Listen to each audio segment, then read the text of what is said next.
In the silent, black vacuum of space, a catastrophe is unfolding. It's not happening in a distant galaxy, but right above our heads, in a region we've spent the last 60-plus years filling with our greatest ambitions. A single impact, a flash of light, and the technology that powers our modern world could begin to crumble. This isn't science fiction. It's a reality we've been building for decades, and the risk is growing faster than many are prepared to admit. In the silent, black vacuum of space, a catastrophe is unfolding. It's not happening in a distant galaxy, but right above our heads, in a region we've spent the last 60-plus years filling with our greatest ambitions. A single impact, a flash of light, and the technology that powers our modern world could begin to crumble. This isn't science fiction. It's a reality we've been building for decades, and the risk is growing faster than many are prepared to admit. Imagine a single bolt, lost by an astronaut years ago, hurtling through space at tens of thousands of kilometers per hour. At that speed, its destructive energy depends on its relative velocity to what it hits, but it can be like a speeding truck. Now imagine millions of these objects, from dead satellites to tiny flecks of paint, forming an invisible minefield around our planet.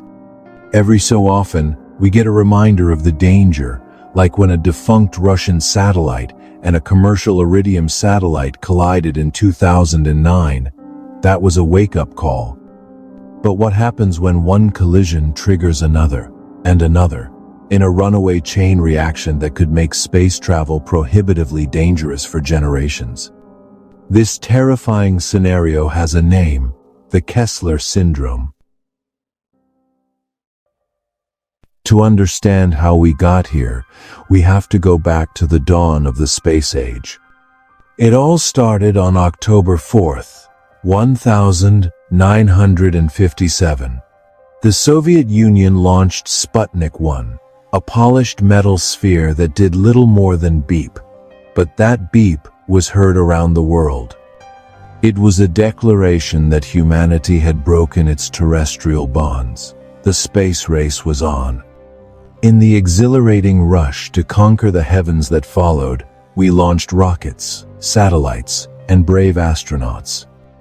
The focus was always on the ascent, on reaching higher and going further. But there was a fundamental oversight, an afterthought that would come to haunt us. In the early days, there wasn't a solid plan for cleaning up. Every rocket stage we jettisoned, every satellite that ran out of fuel, every tool that slipped from an astronaut's grasp was left behind. We treated low Earth orbit, this finite and fragile resource, like an infinite junkyard. For decades, the sheer vastness of space made the problem seem trivial. A few dozen, then a few hundred pieces of junk in such an enormous area. What was the harm? But we kept launching, and the garbage kept piling up, creating the perfect conditions for a disaster. That is, until one man saw it coming. In 1978, a NASA scientist named Donald J. Kessler, along with his colleague Burton Corpale, published a paper that sounded more like science fiction than a scientific theory. It was titled Collision Frequency of Artificial Satellites: The Creation of a Debris Belt. In it, Kessler laid out a chilling hypothesis. He theorized that once the amount of space junk in low Earth orbit reached a certain critical mass, the problem would take on a life of its own. He described a domino effect, a process now known as collisional cascading. It works like this. A piece of debris hits a satellite, creating hundreds or even thousands of new fragments. Each of those fragments is now a new bullet capable of striking other satellites. Those collisions create even more debris, which in turn leads to more collisions. It's a self-sustaining chain reaction. Once it really gets going in a specific orbital band, it could grow exponentially, even if we stopped all space launches immediately. Kessler warned that this cascade could eventually create an impassable belt of debris, a celestial prison of our own making, effectively locking us out of certain orbits for generations. In 1978, this was a distant, abstract fear, but it wouldn't stay that way for long. For nearly 30 years, Kessler's warning remained a theoretical concern. Then, on January 11, 2007, everything changed. China conducted an anti-satellite missile test, intentionally destroying one of its own defunct weather satellites, Fengyun 1C. The impact, at an altitude of 865 kilometers, was catastrophic. It instantly created a cloud of over 3,000 pieces of trackable debris and an estimated tens of thousands of smaller, untrackable fragments. It was a reckless act that single-handedly increased the cataloged debris population in low Earth orbit by roughly 25%. Just 2 years later, on February 10, 2009, Kessler's theory became undeniable. A defunct Russian military satellite, Cosmos 2251, slammed into an active commercial satellite, Iridium 33.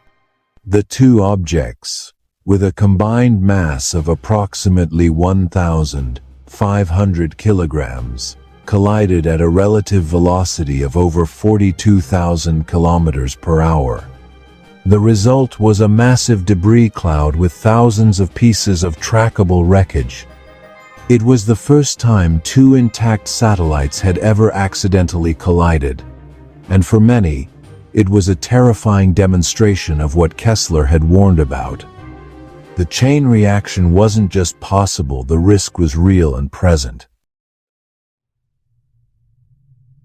If the events of 2007 and 2009 were the warning shots, then today, we are living in the danger zone. The situation in low Earth orbit has escalated to a level that would have been unimaginable a decade ago. As of late 2025, there are around 12,900 active satellites orbiting Earth. But that number is exploding, driven by the rise of mega constellations. The most prominent of these is SpaceX's Starlink, which, as of December 2025, has over 9,300 satellites in orbit. We've launched more satellites in the last 5 years than in the entire 63-year history of spaceflight before that. The sky is now crowded, dangerously crowded. The European Space Agency estimates there are around 1.2 million debris objects larger than a centimeter. Each one is big enough to catastrophically damage or destroy a satellite on impact. To put it in perspective, even a tiny particle traveling at hypervelocity speeds carries immense kinetic energy. The sheer density of traffic has created a situation of unbelievable risk. In just a 6-month period ending in May 2025, Starlink satellites alone had to perform over 144,000 automated collision avoidance maneuvers. That's nearly double the number from the previous 6-month period, a figure that shows just how rapidly the risk is escalating. We are no longer talking about a distant problem. We are living on a knife's edge. So what does a full-blown Kessler Syndrome actually look like for us on the ground? It wouldn't be a single dramatic event. It would be a slow, creeping paralysis. At first, you might notice your GPS getting unreliable. Then, international banking transactions could start failing. Weather forecasting would become a guessing game. The global internet, increasingly reliant on satellite constellations, would suffer cascading outages. All the invisible infrastructure that powers our modern lives, from credit card payments to climate change monitoring, from television broadcasts to emergency response, would begin to break down. The International Space Station, which already performs evasive maneuvers to dodge debris, could become untenable, forcing us to abandon our only permanent outpost in space. Ultimately, a runaway cascade could render certain orbits unusable for centuries. Future space exploration missions to Mars, asteroid mining, the very dream that drove us to space in the first place, could become prohibitively dangerous and expensive. We would be walled off from the cosmos by a shell of our own high-velocity garbage. This isn't just about losing our gadgets. It's about compromising our future.